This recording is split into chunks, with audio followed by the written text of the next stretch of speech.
Good morning.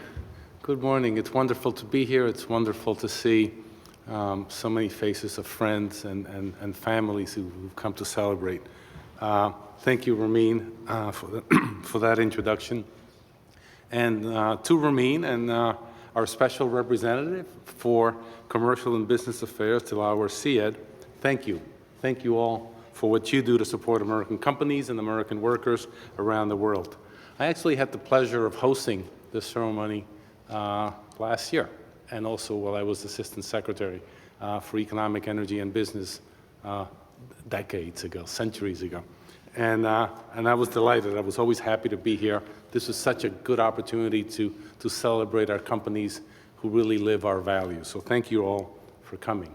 Well, we're also joined by Kelly Faye Rodriguez, our new Special Representative for International Labor Affairs, who's dedicated her career, there you are, who's dedicated her career to improving labor rights at home and abroad. We're also joined by Congressman Ro Khanna, who's a big believer in the power of American innovation. Thank you. We also have several international representatives here today. A couple of them I know quite well. Manuel Tovar, Costa Rica's Minister of Foreign Trade, Rose Orslani, thank you for coming, the Indonesian ambassador to the U.S., and Ambassador Mohammed Imran from Bangladesh. Good to see you, sir. Thank you all for your partnership. Thank you all for helping to make today such a wonderful day. I'm honored to help celebrate the winners of this year's award for corporate excellence. And it's fitting, actually, that we gather here today in the Benjamin Franklin Room. In addition to being one of America's first diplomats, one of our founding fathers, Franklin was also a brilliant businessman. Actually, before he was 20, he started running his own printing shop, and over time he turned it into one of America's first franchises, stretching from New England to the Caribbean. When he died, Franklin left 2,000 pounds to the cities of Boston and Philadelphia, which is more than $2 million in today's money, to fund low-interest loans to young apprentices starting businesses on their own. He also wrote a book of basically his autobiography for his son, and my father gave it to me, and I'll never forget. He highlighted one of the advices that Franklin gave to his son was, keep your eyes wide open before marriage and closed afterwards, which I always thought was great advice. So it's wonderful to be here, and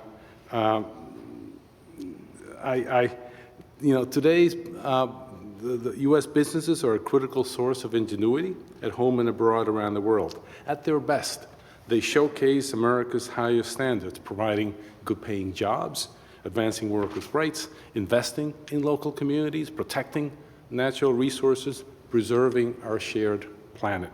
It's those strengths that make America's private sector such a powerful partner to our administration. Right now, we face challenges that are just too big. They're too big for any one country to handle, whether that's combating climate change or protecting public health. And thankfully, we don't have to take these on alone. American companies are using their expertise around the world, their creativity, and their resources to help find innovative solutions to these problems. In doing so, they're proving the old adage, which is a truism, that business can serve the public good, that you can do well by doing good.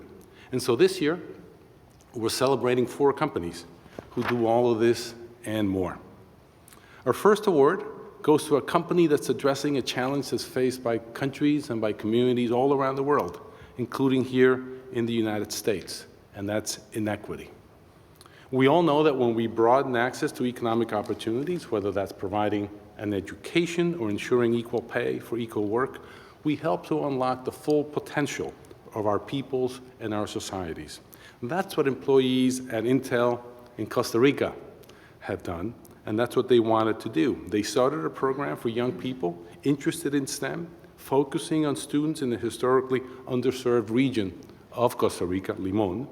Through the program, young people can learn STEM skills like computer, programming, improving their English, and finding internships and in other tech companies. I've actually visited the Intel plant in Costa Rica, and it's been wonderful to see the kind of partnership, the kind of effect that they have had in that country. More than 100 students have participated in the program so far. 40% of them are women. And now Intel is partnering with the Costa Rican government to expand this program around the country. Our next award goes to a company that's building resilience to climate change in Bangladesh, where only about a third of the population has access to safe drinking water.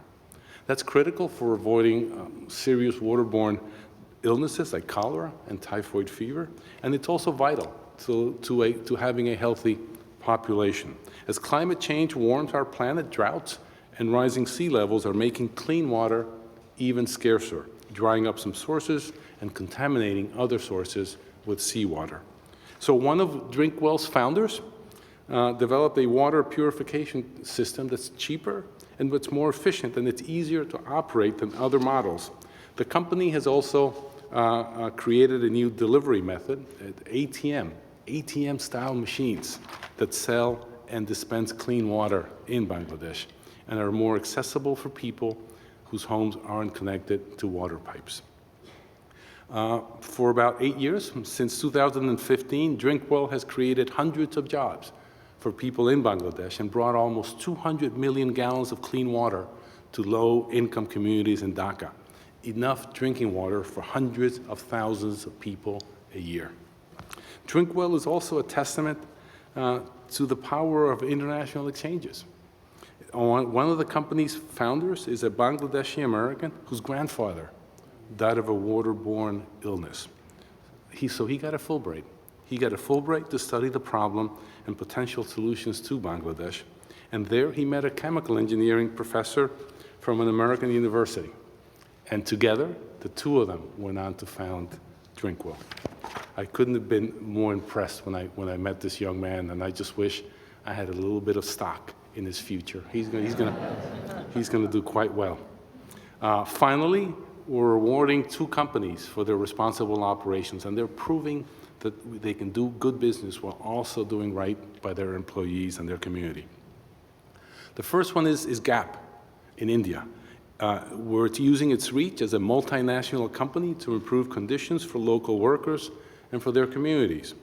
Throughout Gap's supply chain and across the country's apparel industry, Gap has implemented policies for their vendors to help prevent and address gender-based violence in the workplace. And they've also created training programs that have benefited more than 500,000 women and girls in India since 2007.